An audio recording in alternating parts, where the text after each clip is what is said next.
Hello, this is Big Ant, the spokesperson. Word back. Urban Politicians TV Up TV is back. Be sure to always be on your pivot, dude. I had to come in and tap in, and we take it back outside. Here in the clip, Ace Texas streets, once more. Even though it was freezing cold, I had to tell you guys what was going on. 50 Cent has made the decision to spar with Jim Jones once more. Mayo, Dave East, and Fab are all involved in this because they have a podcast called Let's Rap About It. As of late, Mayo and academics have been at odds, but 50 Cent suddenly took aim at them today, posting multiple images with the caption, "These guys are squatters."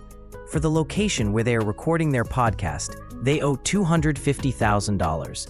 These jerks are unable to pay their bills and are attempting to win the best dressed prize. Alongside them, he included a podcast thumbnail. Then he posted a picture of Jim Jones sleeping with the caption, "Jim Jones loses Jersey home to foreclosure at Miss Sale for $100, reports Urban Islands." Then he posted a picture of Jim Jones at the Rock Nation brunch, making fun of him based on his appearance. He then displayed another picture of Jim Jones with the side eye. I won't lie, in a light-hearted sense, Jim, the guy seems insane. In a light-hearted setting, after that, he put up with him during the Javante Tank fight and other incidents. He is simply entering and firing at them. I'm not sure where Mayo, Dave East, and Fab are coming from. I am aware that there was a brief altercation between him and Fab in the past when, as I recall, Fadden said something like, "Yeah, it's crazy, because he played a big role in why New York is so divided." Then 50 responded, "Oh, I thought I and you were cool." But everything was straight after that between them two, to my knowledge. But nah, 50 Cent, because he is saying these guys, even Mayo, were unaware of how he felt about Mayo. Therefore, if you were just going to shoot Jim, you could do it, since they had been having problems ever since Jim had said it, in that, they already had small things. However, it didn't seem like it would seem like 50 was just trolling, even though he probably views this as trolling right now as well. But it didn't seem like I'm going to take it there with y'all. When he said what he said in that interview earlier this year about the interview with Cam and 50, had he talked about how, "Yeah man, they linked up talking about me and they went back and forth for a little bit." Then Jim recently made the comments about Tony Yo. I'm going to take it there with Jim, and this scenario doesn't have to make everyone around Jim angry either. Dave East is 50 years old, and we have never known him to be trouble-free. However, I suppose 50 said, "Hey, I'm already going at it with Diddy right now with the, documentary. I'm also taking on Dame Dash and Marley Wayne." What do you know? We'll see what happens when we include these people on the list as well. They got a park, and since their podcast is really awesome, I didn't hear them mention anything. They are actually just relaxing, having a good time, and discussing ordinary topics. They don't seem to be chatting wildly or insanely. Perhaps I overlooked something. Who knows? Perhaps something similar occurred behind the scenes or down the pipeline. I'm not sure about 50 Cent's assertion that they are squatting at the studio site they use. I am unable to verify that. According to what I understand, it's Jim Jones's recording studio, because he had mentioned a while ago that he was acquiring his own place to do a lot of creating, recording podcasts, barbershops, and other things. 50C is acting as though they have discovered an abandoned well of some kind, Jim Jones. I suppose that's the same location that Jim Jones recorded his podcast in which he claims to be using an abandoned building and claiming it as his own or something similar. And he says, "I keep it all the way." 100 men. If you can find a way to get up there, even if there isn't a house or anything similar going on. I always bring up the Dallas situation, where the guy ended up getting that house for a very low price for a short while because he discovered the clause, the system, and the loophole that caused a mortgage company to go out of business or something similar. We'll see though.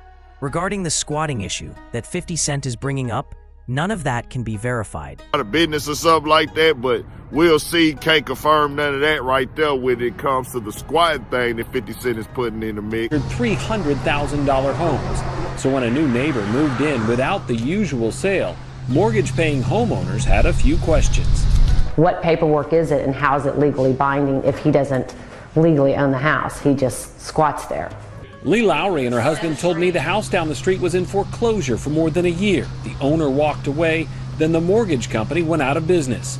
Apparently, that opened the door for someone to take advantage of the situation. Kenneth Robinson told us he's no squatter. He says he moved in on June 17th after months of research about a Texas law called adverse possession. This is not a normal process, but it's not a process that's not known. It's just not known to everybody. Robinson says this piece of paper gives him rights to the house. It's an online form he printed out and filed at the Denton County Courthouse for $16. It says the house was abandoned and he's claiming ownership.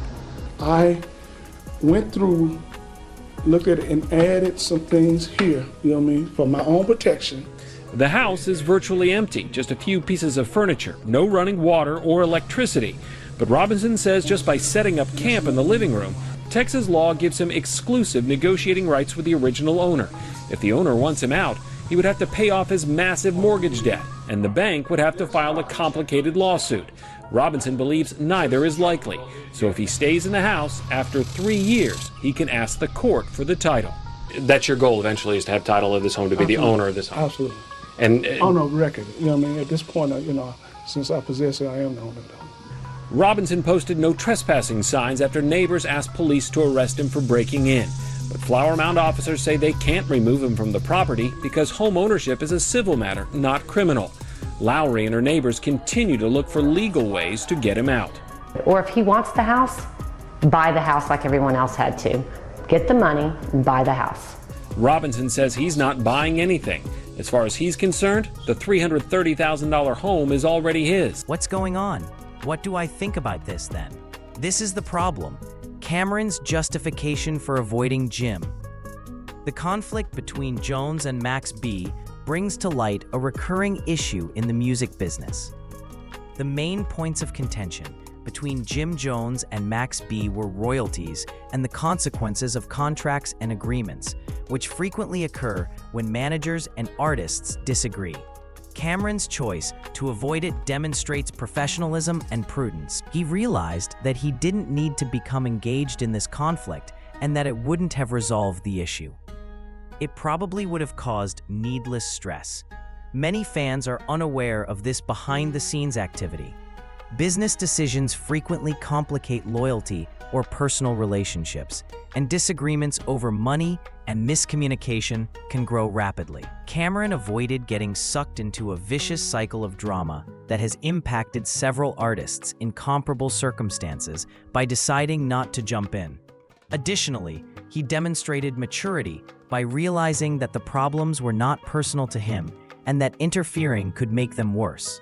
He may uphold his reputation and contribute to the culture in his own unique way by using this strategy. For more videos like this, don't forget to leave a comment, hit the like button, and subscribe.